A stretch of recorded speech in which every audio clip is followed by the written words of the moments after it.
కమల్ అయితే నైట్ తాగడంతో తెల్లవారైతే తూగుతూ కనిపిస్తూ ఉంటాడు డైనింగ్ హాల్ దగ్గర. అది చూసి పల్లవి అయితే వినోద్ గాస్ చూసి ఇలా అంటూ ఉంటుంది, పనికిమాలిన అలవాట్లన్నీ మప్పుతున్నారు ఇంట్లో ఉండి. నా భర్తను చూడు ఎలా తయారు చేశారో, లేని అలవాట్లన్నీ మప్పి ఏం చేయాలనుకుంటున్నారు అని నానా మాటలు అంటూ ఉంటుంది పల్లవి. ఆ మాటలకి నాకు తాగుడు అలవాటే ఉంది, కానీ వేరే వాళ్ళని ఫోర్స్ చేసి తాగే అలవాటు లేదని చెప్పి చాలా సీరియస్గా కామెడీ వాళ్ళతో అయితే చెప్తూ ఉంటాడు వినోద్.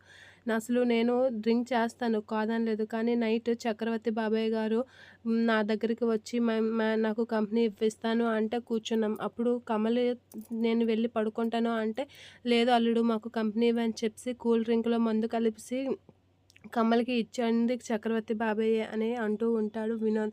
ఆ మాటలన్నీ వినగానే అందరూ ఒకసారిగా షాక్ అవుతూ ఉంటారు. నేను డ్రింక్ చేస్తే మాత్రం వేరే వాళ్ళకి ఫోర్స్ చేసి అలవాటు చేసే అలవాటు నాకు లేదు. నేను అలా చెయ్యను కూడా అని చెప్తూ ఉంటాడు. అయినా చక్రవర్తి బాబాయ్ ఇదంతా చేసిందని మీకు చెప్పడానికి నేను చాలా ఆలోచించాను, కానీ చెప్పక తప్పాల్సి వచ్చింది అనేత అంటూ ఉంటాడు. ఆ మాటలు వినగానే కమల్ ఒకసారిగా షాక్ అవుతూ ఉంటాడు. ఇక పల్లవి కూడా షాక్ అవుతూ ఉంటుంది.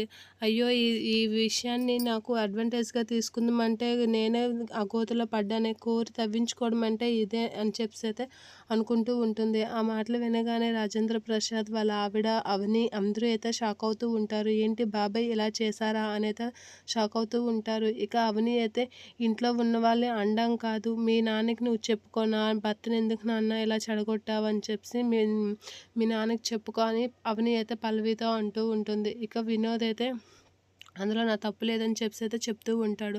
ఆ మాటలన్నీ విని పల్లవి అయితే కోరి తవ్వించుకున్నాను, ఇప్పుడు ఎలా కవర్ చేయాలి అని చెప్పేసి అక్కడి నుంచి అయితే వెళ్ళిపోతూ ఉంటుంది. ఇక ఏం చేయలేక అలా చూస్తూ ఉండిపోతుంది పల్లవి. ఇక రాజేంద్ర ప్రసాద్ కూడా ఎవరు ఏమీ మాట్లాడకుండా అలా చూస్తూ ఉండిపోతారు.